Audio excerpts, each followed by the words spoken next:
the backyard buzzed with laughter, the smoky tang of grilled burgers curling through the summer air, when the gate creaked open and a stranger in a cheap suit stepped through. His shoes, scuffed and out of place on the grass, crunched toward the picnic table. My wife, Lila, stood mid-laugh, a beer bottle dangling from her fingers, her eyes catching his approach before I did. The process server handed her a manila envelope, his face blank as a stone wall, and said, "You've been served." Lila froze, her breath hitching like a snagged thread, the bottle slipping from her hand to shatter on the patio. The chatter died. Our friends' faces turned, a gallery of wide eyes and parted lips, as the world tilted under my feet. I crossed the lawn, heart pounding like a fist against my ribs, and touched her arm. "Lila, what is it?" Her skin was cold, clammy despite the July heat, and she clutched the envelope to her chest, her knuckles white.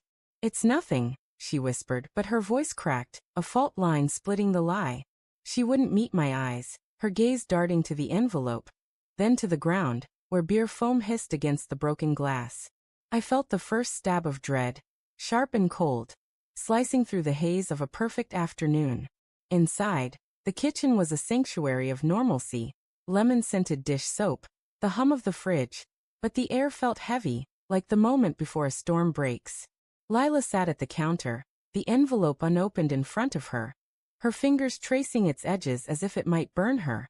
"Open it," I said, my voice tighter than I meant. She shook her head, her dark hair falling like a curtain over her face. "It's probably a mistake, Tom. Some legal mix-up." But her hands trembled, and her words sounded like a prayer she didn't believe in. I wanted to trust her. God, I did. But the way she avoided my gaze, the way her breath came too fast, planted a seed of doubt that rooted fast. I reached for the envelope, but she snatched it back, her eyes flashing with something raw. Fear maybe, or guilt. "Don't," she snapped, then softened, her voice breaking. "Please just let me handle it."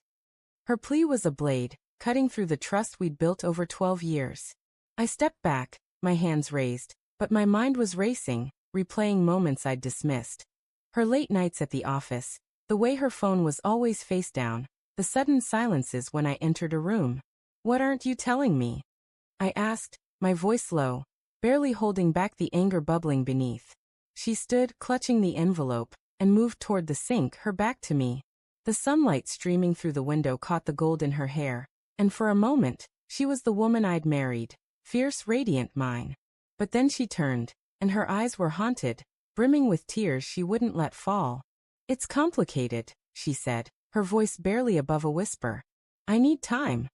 Time. The word landed like a stone in my gut. Time for what? To confess? To hide?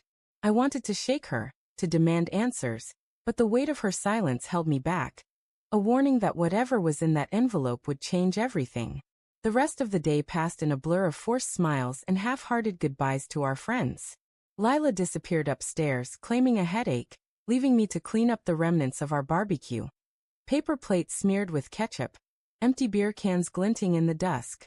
I kept seeing her face, the way it had crumpled when the server appeared, and I couldn't shake the feeling that I was missing something vital, a piece of her I'd never known.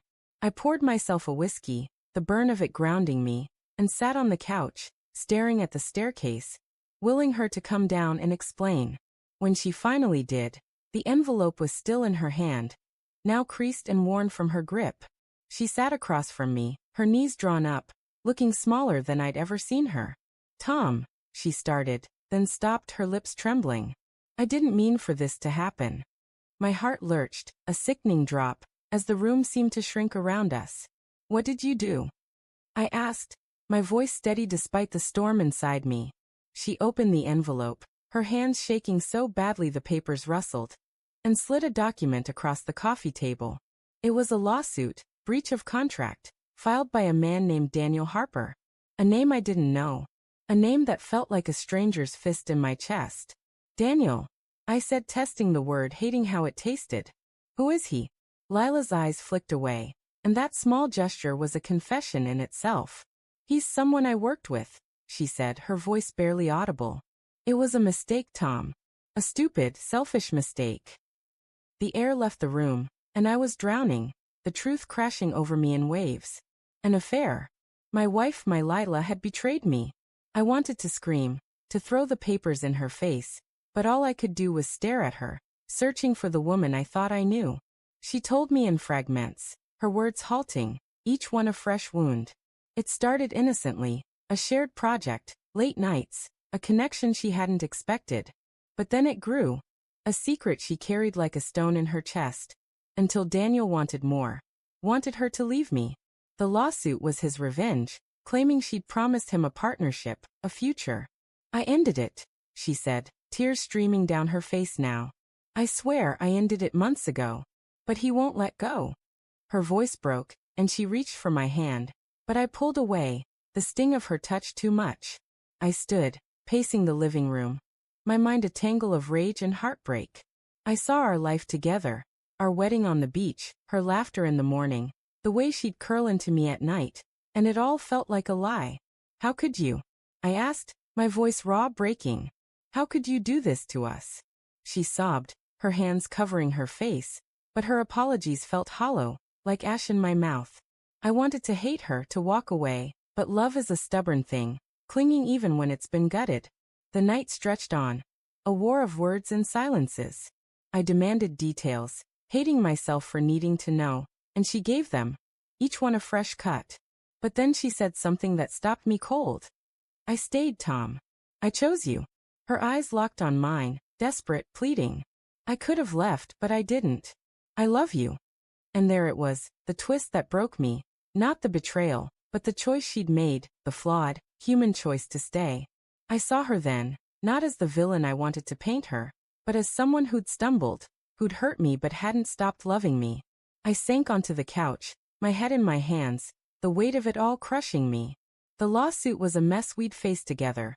Lawyers, depositions, Daniel's vindictive shadow. But the real battle was here, in this room, where trust lay in pieces.